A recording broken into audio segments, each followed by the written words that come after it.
Ladies and gentlemen of NASA, this is Charles Xavier. Help is on the way.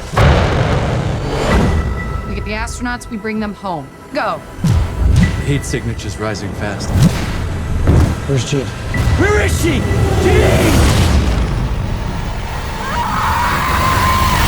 Do you think playing your character in Dark Phoenix has changed you? And if so, in what way positively? For this movie, I had to study quite a bit of mental illness and schizophrenia and dissociative identity disorder. So in that sense, I love that I have learned a lot coming from this movie and learned more about that mental illness world. What kind of conversations do you hope that would start once people leave theatre? I just want a conversation to start about mental illness because I think it needs to be at the forefront of society. Like, I think people need to talk about it as much as possible, and then people will feel more comfortable with it, less ashamed, and feel more accepted by society.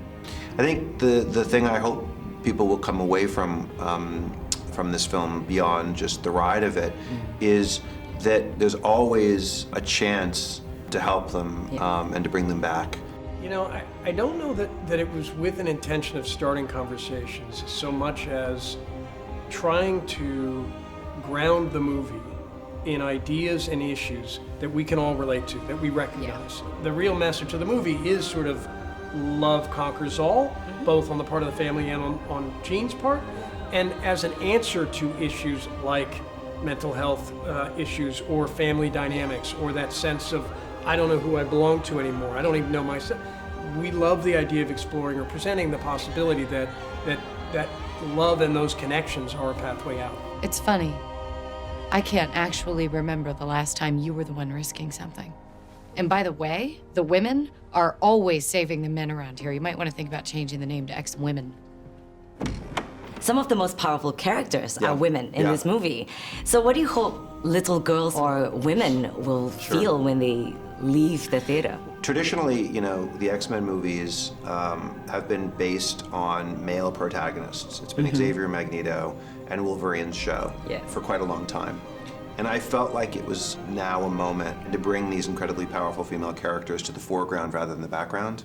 And I hope that little girls watching the movie and women watching the movie all feel a sense of empowerment themselves. I mean, I started writing this movie 3 years ago, so I wasn't thinking about, you know, the Me Too movement didn't exist. Right. And so many things that are today make this movie more relevant than it would have been 3 years ago. It's thrilling for me for this to be part of the conversation of it being long past time for half of our population to be treated equally to the other half. When I was growing up, the only real superhero movies that I saw were kind of white males, and now it's really exciting to be in a time where there's so much inclusivity, and not only that, but like the women at the forefront of these movies are not just powerful, but they're also well-rounded, flawed individuals who I think are quite accurate representations of what a woman is.